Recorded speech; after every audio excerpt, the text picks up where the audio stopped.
Hello guys, मैं आपके लिए आज संज्ञा की डेफिनेशन और उसके भेद अच्छे से समझाने वाली हूँ। आप ध्यान से सुनिएगा। अगर आपको मेरी वीडियो पसंद आए तो लाइक एंड शेयर कीजिए और प्लीज़ सब्सक्राइब करना न भूलें। बेल आइकन को ज़रूर दबाइए ताकि मेरी हर वीडियो आप तक पहुँचती रहे। संज्ञा की परिभाषा और उसके भेद। संज्ञा की परिभाषा किसी व्यक्ति, वस्तु, स्थान, गुण, भाव के नाम का बोध कराने वाले शब्दों को संज्ञा कहते हैं।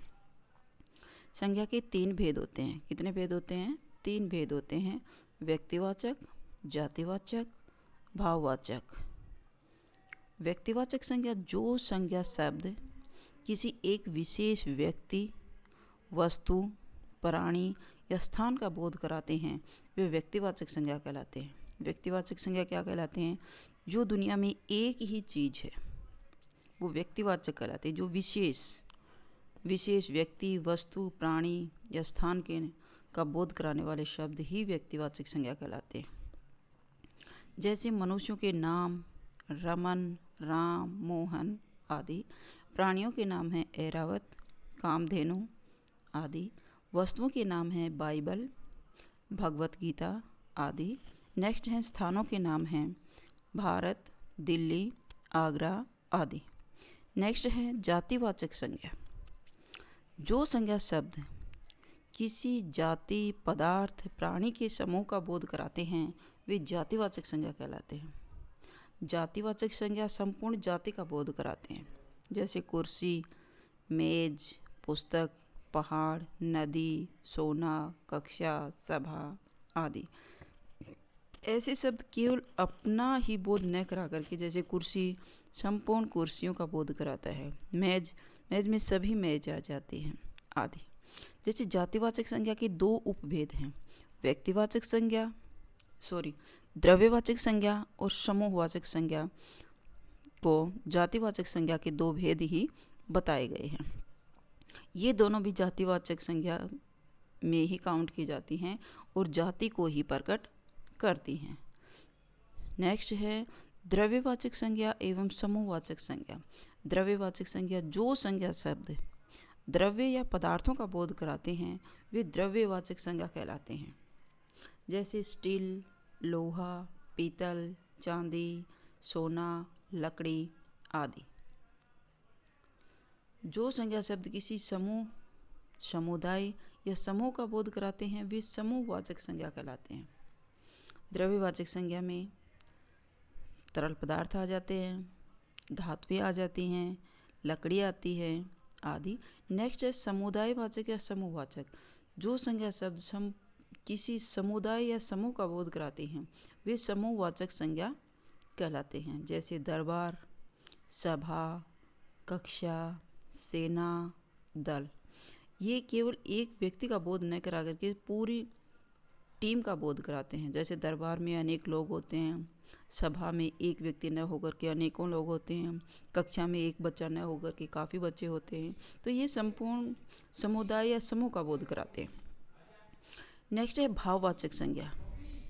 जिन संज्ञा शब्दों से किसी व्यक्ति या वस्तु के गुण, धर्म, दोष, शील, स्वभाव, अवस्था, भाव आदि का बोध होता है वे भाववाचक संज्ञा कहलाते हैं।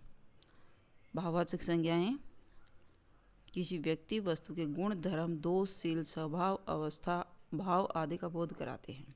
जैसे ऊंचाई, क्रोध, भय, प्रेम, बचपन, यौवन, बुढ़ापा, मोटापा, सुंदरता, चतुराई, मानवता, सज्जनता, अपनापन, अच्छाई, कठोरता, सुगमता आदि। नेक्स्ट है व्यक्तिवाचक संज्ञा का जातिवाचक संज्ञा के रूप में प्रयोग कब होता है? जब हम किसी प्रसिद्ध व्यक्ति के नाम का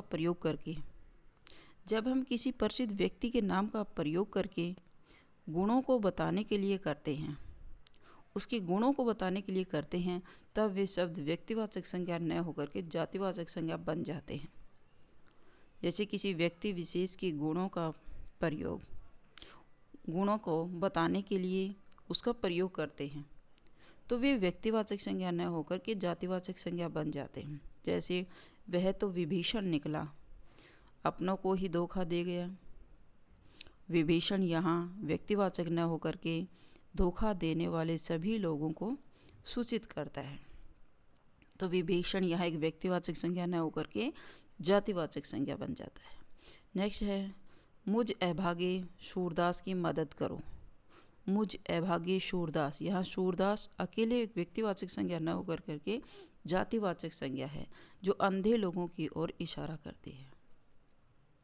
यहाँ विभीषण विश्वासघाती और सूरदास अंधे के लिए प्रयुक्त हुआ है।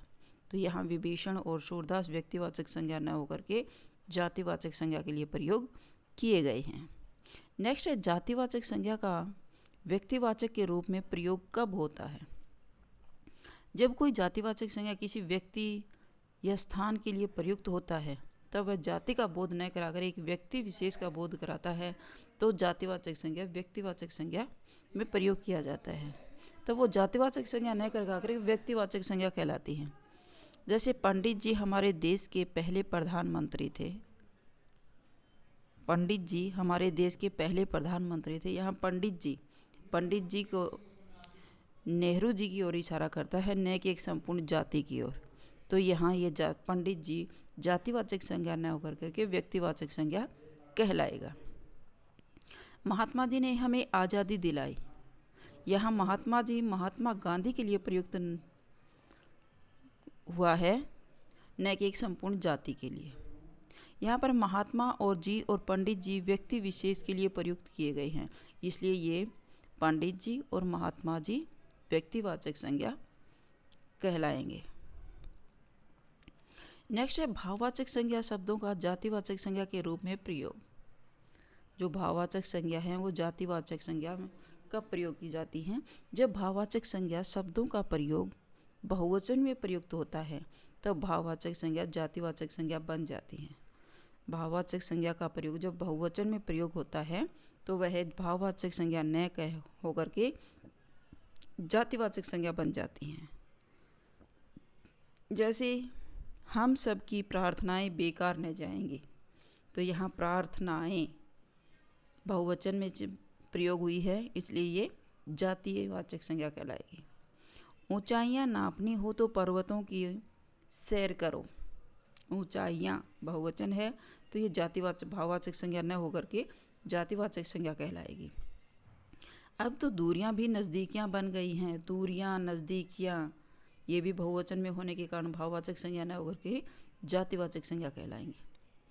यहाँ प्रार्थनाएं, ऊंचाइयां, दूरियां, नज़दीकियां ये शब्द जातिवाचक संज्ञा के रूप में प्रयुक्त हुए हैं। नेक्स्ट है भाववाचक संज्ञाएं 5 प्रकार के शब्दों से बनती हैं। भाववाचक संज्ञा कितने प्रकार के शब्दों से बनती है? 5 प्रकार के शब्दों से बनती है। जातिवाचक संज्ञा से, सर्वनाम और विशेषण से, क्रिया से और अवयवों से। अब जातिवाचक संज्ञा से कैसे बनती हैं?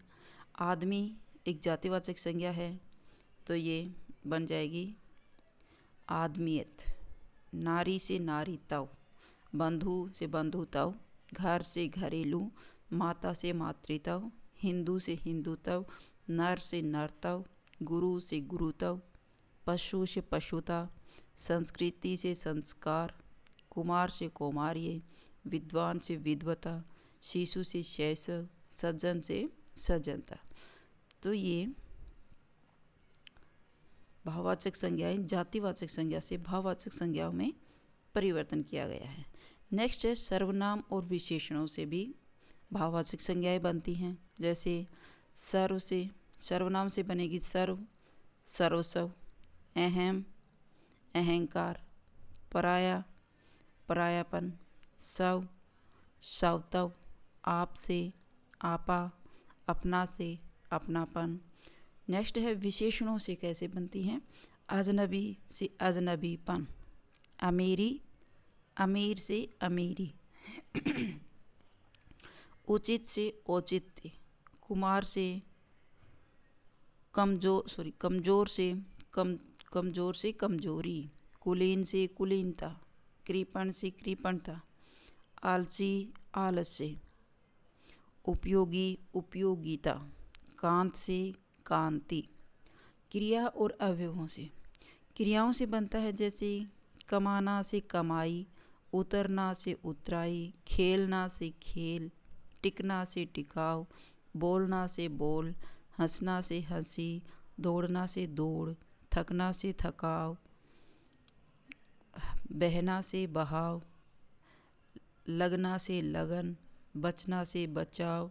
और अवयवों से बनते हैं जैसे ऊपर से ऊपरी, दूर से दूरी, दिक से धिकार, मना से मनाही, निकट से निकटता, समीप से समीपता आदि। ये आपका संज्ञा का चैप्टर कंप्लीट होता है।